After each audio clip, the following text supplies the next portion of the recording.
Assalamualaikum warahmatullahi wabarakatuh.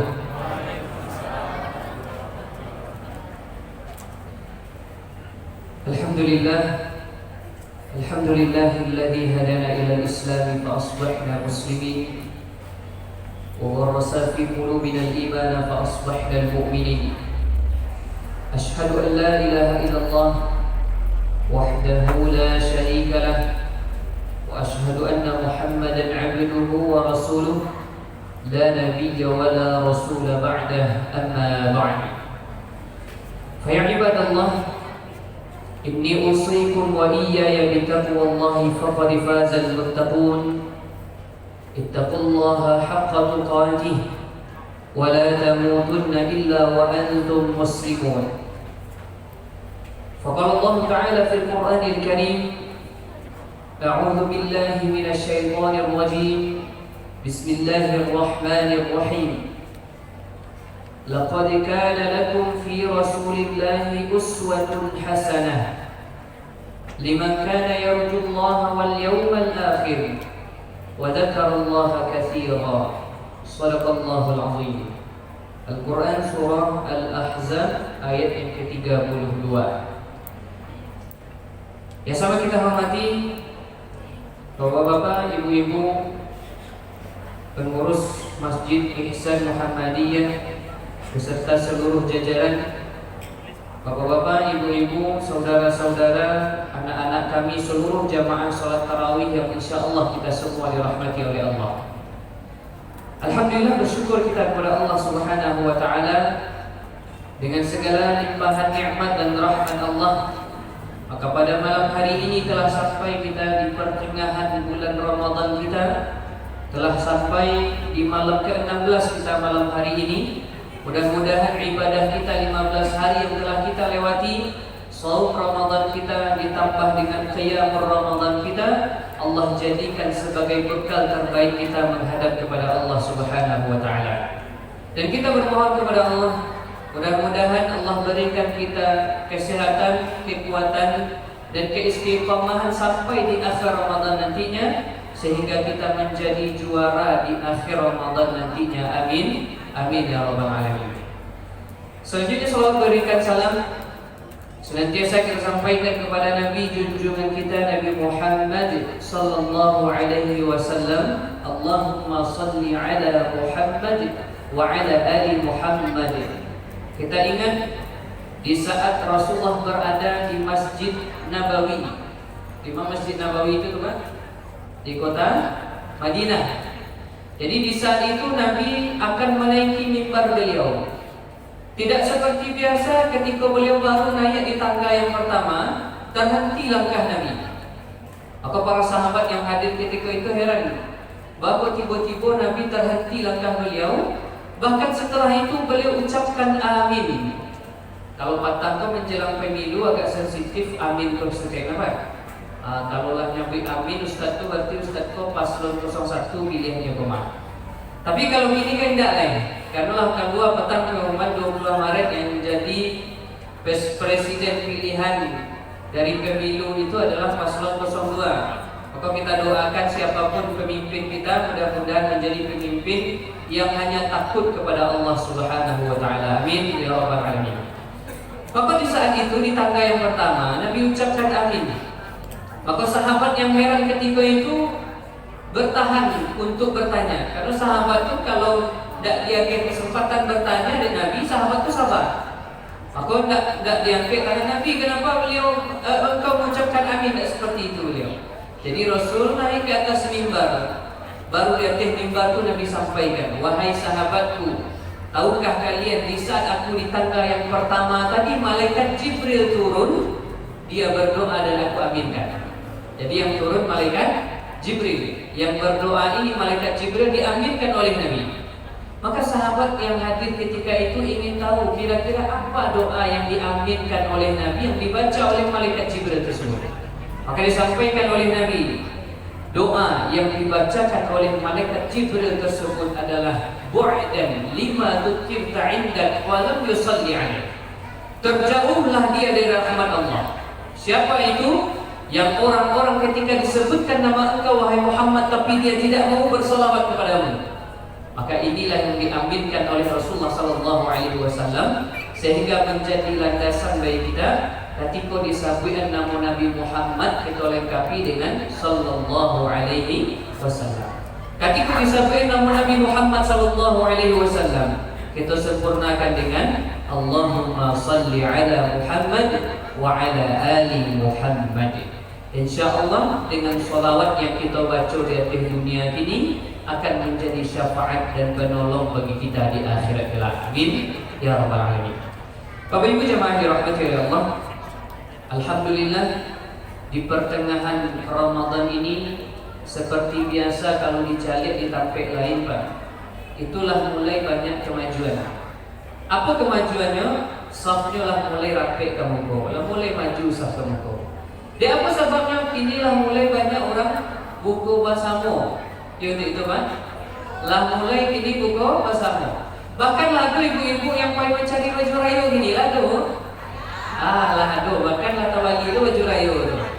Maka dilihat di sini kembali. Perlu kita ingatkan kalau nangado ini kok insyaallah sampai akhir bertahan dan bahkan sampai Ramadan lah habis, insyaallah kita akan meramaikan Masjid Ihsan ini. Amin. Amin ya rabbal alamin. Maka dilihat banyak orang yang salah kaprah. Nyosangko Ramadan itu puncaknya di awal, sehingga nyorami di awal Ramadan. Di pertengahan lah mulai setengah juga. Di akhir dan tiga yang terakhir dan tiga dan pemain-pemain inti selai. Sehingga kalau dilihat, padahal Rasulullah telah berikan sebuah rahasia kepada kita, taharraw lailatal qadri fil ashril awakhir min Ramadan. Carilah, burulah Lailatul Qadar. Lailatul Qadar itu khairun min alfi syahr. Lebih baik daripada 1000 bulan. Maka carilah Lailatul Qadar itu kata Nabi di 10 malam terakhir Ramadan. Tidak di awal 10 Ramadan tetapi di 10 akhir Ramadan. InsyaAllah kalau kita bertahan sampai akhir Ramadan nanti, mudah-mudahan kita memperoleh Lailatul Qadar tersebut. Amin ya rabbal alamin. Bapak Ibu jemaah yang dirahmati oleh Allah, sesuai dengan amanah yang disampaikan oleh pengurus, insyaallah materi kita pada malam hari ini adalah Rasulullah Uswatun Hasanah. Jadi tema kita Rasulullah Uswatun Hasanah. Bapak Ibu jemaah yang dirahmati oleh Allah, Uswatun Hasanah itu merupakan dua kalimat, dua kata bahasa Arab yang dijadikan menjadi satu. Uswah artinya contoh teladan. Hasanah adalah yang baik. Karena ada pula contoh yang dihadirkan kepada kita, tapi contoh ini tidak baik. Maka kalau kita kembalikan kepada masing-masing kita, kalau ditanya, sia kira-kira idola apa Bapak Ibu? Sia idola apa? Rasulullah Sallallahu Alaihi Wasallam. Tapi terkadang ada yang mengecek idolanya Rasulullah ketika ditanya tanggal bara Nabi lahir tidak tahu dah. Maka apa bantuannya idola tapi tidak tahu tanggal lahir, tidak kenal dengan idola. Maka kita sampaikan kalau kita idola itu kita mesti tahu. Kalau ditanya ini apa-apa yang hobi bola, Cristiano Ronaldo dimaklumnya gini Pak. Tahu apa kan? Karena ada yang idola jo. Cristiano Ronaldo ditanya Lionel Messi dimaklumnya gini. Ada lo jawabnya karena tahu idola dengan pemainnya ini. Maka kalau awak idola dengan Rasulullah, kita pun harus kenal dengan Rasulullah Sallallahu Alaihi Wasallam. Bapak Ibu jemaah yang dirahmati oleh Allah, di zaman ini itu kita banyak dijauhi dengan sosok Rasulullah Sallallahu Alaihi Wasallam. Bahkan generasi-generasi penerus kita, anak-anak kita, cucu-cucu kita, banyak mereka yang tidak kenal dengan Rasulullah. Ketika ditanya tentang cucu Nabi ada namanya Hasan dan Husain. Malah mereka lebih tahu dengan Upin dan Ipin daripada Hasan dan Husain. Kalau ditanya Upin Ipin tahu itu, tapi kalau ditanya Hasan Husain siapa tuh? Padahal cucu kesayangan Rasulullah Sallallahu Alaihi Wasallam. Maka disinilah kita kenalkan kembali di waktu yang singkat ini, Rasulullah itu uswatun hasanah bagi kita. Bapak Ibu jemaah yang dirahmati oleh Allah, di dalam Al-Quran surah Al-Ahzab ayat 21 tadi Allah tegaskan laqad kana lakum fi rasulillahi uswatun hasanah. Sungguh telah kami hadirkan Rasulullah itu, kata Allah, kepada kalian itu sebagai contoh suri tauladan. Allah hadirkan Nabi itu dalam bentuk manusia agar kita sebagai manusia itu bisa mencontoh Nabi. Karena kalau Nabi dihadirkan dalam bentuk malaikat, banyak kita yang protes, yo bakalu caranya awak bentuk Nabi itu nyo malaikat. Maka Allah hadirkanlah Nabi itu dalam bentuk manusia, sehingga di saat beliau makan, di saat beliau minum, di saat beliau berjalan, di saat beliau beraktivitas sehari-hari, kita dapat mencontoh karena Rasulullah itu adalah manusia biasa seperti kita. Maka dijelaskan Rasulullah itu adalah manusia biasa, tapi diberikan wahyu oleh Allah Subhanahu wa Ta'ala. Bapak Ibu jemaah yang dirahmati oleh Allah, maka pada malam ini insyaallah akan kita keluarkan di antara teladan yang diperlihatkan dari Rasulullah SAW. Di antaranya yang pertama, beliau itu adalah baik hati dan lemah lembut. Beliau baik hati dan lemah lembut. Maka di saat kita lihat, di saat Rasulullah berkata-kata, di saat beliau melakukan perbuatan, bahkan para sahabat baik yang ikut di dalam barisan Islam maupun yang di luar barisan Islam, mereka memuji Rasulullah SAW. Maka ada yang menjelaskan seorang sahabat, Rasulullah itu ketika beliau berada di pasar, beliau tidak pernah teriak-teriak. Beliau tidak pernah menyakiti hati orang lain.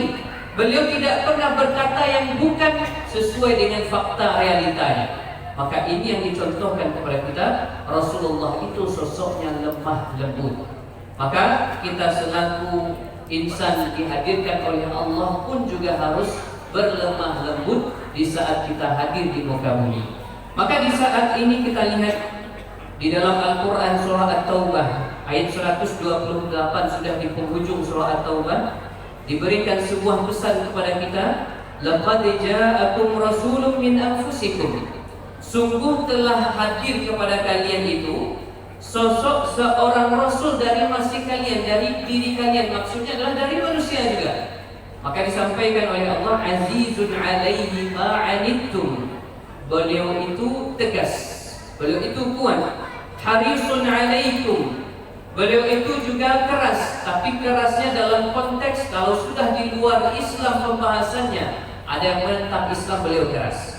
Tapi di akhirnya disampaikan bil mu'minina raufur rahim. Tapi beliau terhadap orang-orang mukmin raufur rahim. Beliau lembut, beliau juga berkasih sayang.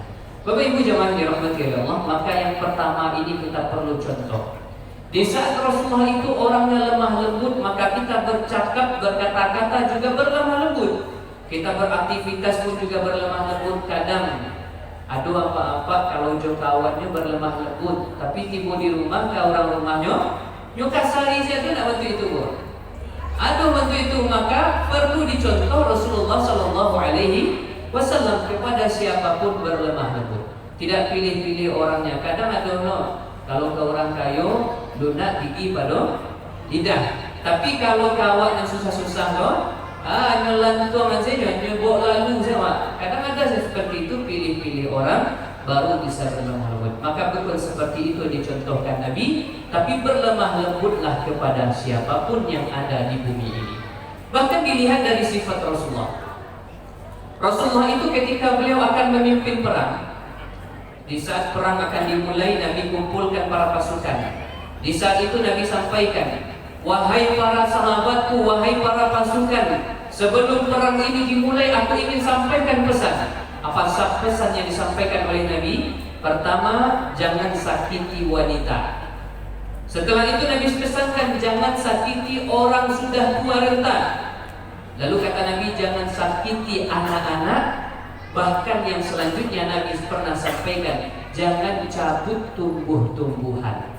Bapak Ibu jemaah yang dirahmati Allah, bayangkan di Arab itu tanaman tidak sebanyak awal.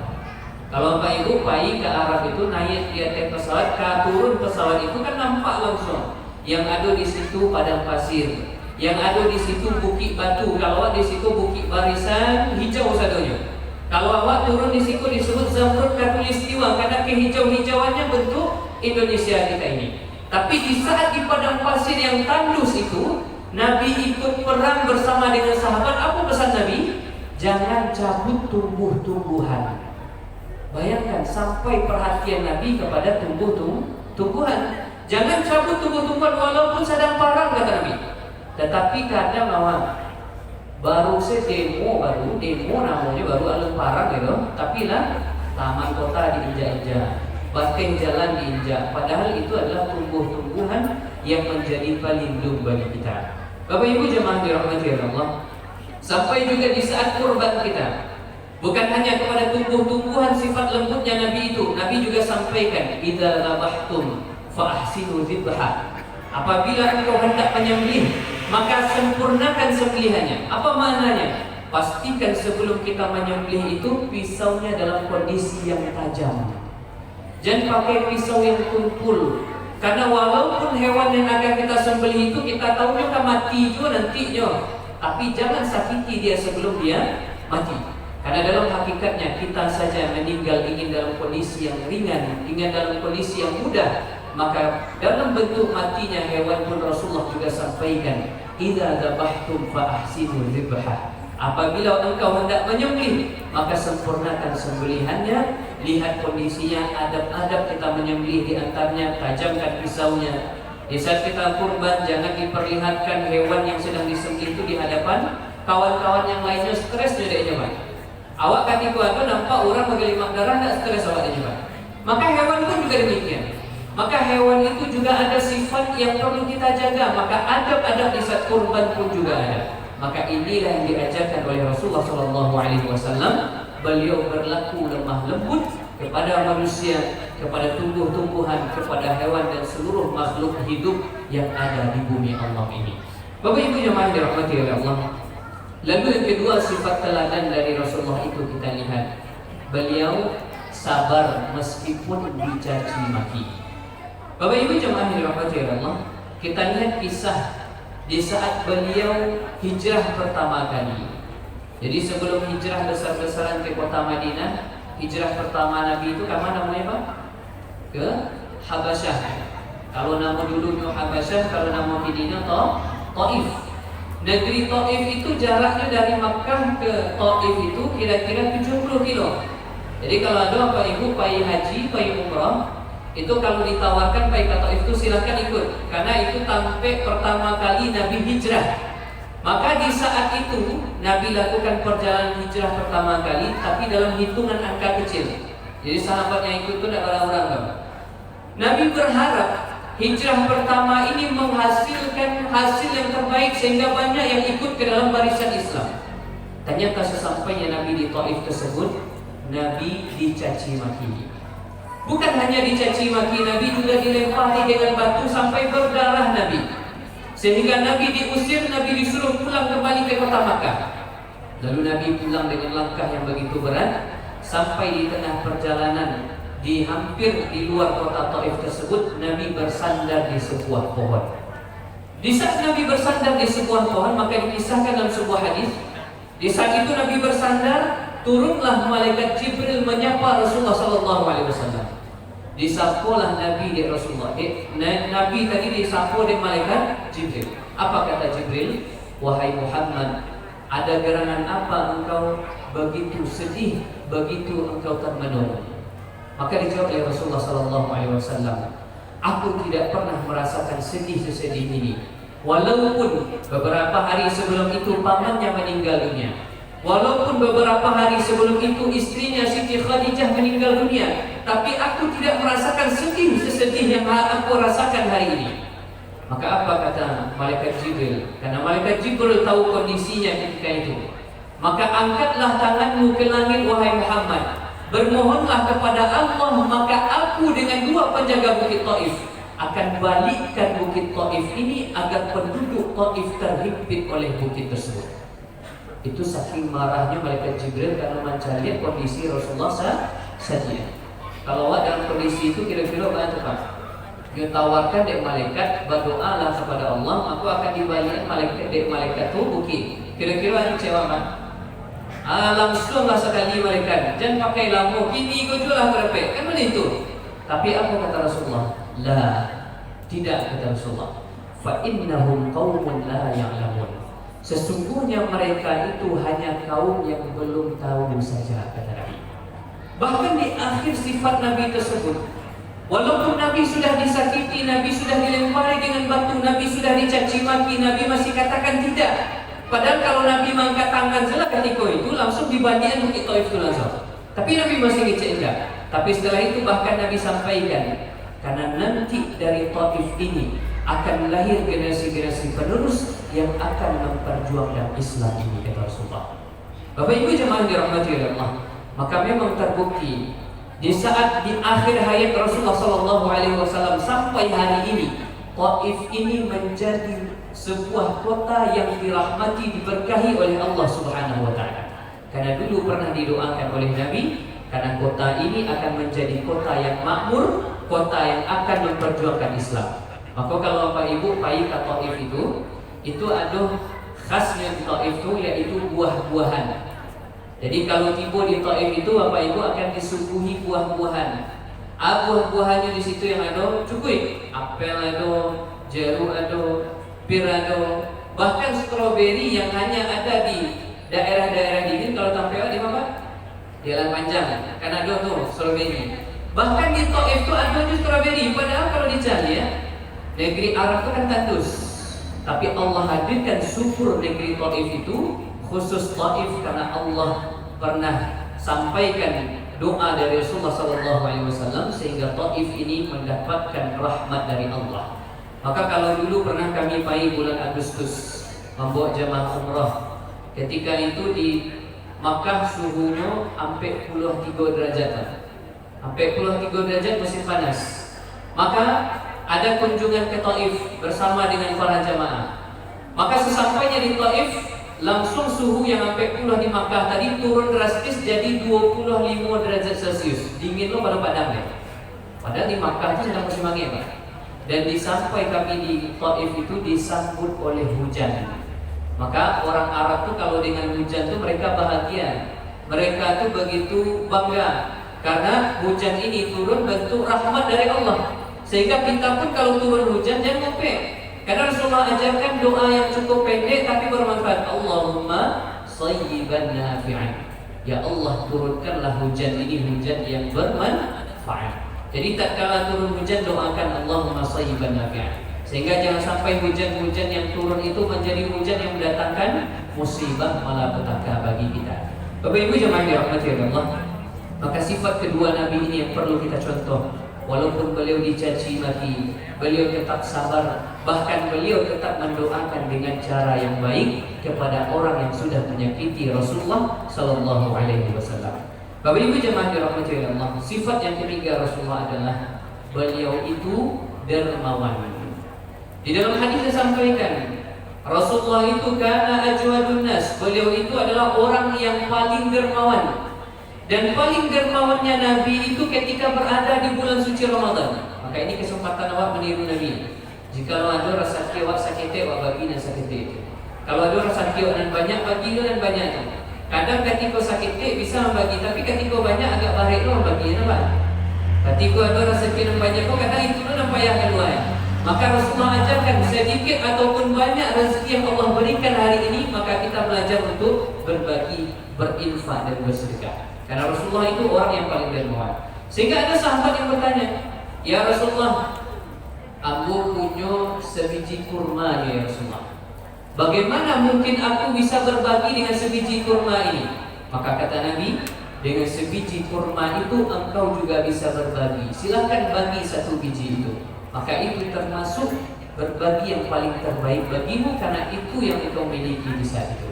Maka walaupun sebiji kurma bisa kita berbagi, tapi jangan sampai salah paham apa-apa gitu. Bali kurma 1 kilo, tapi dia orang ciek saya.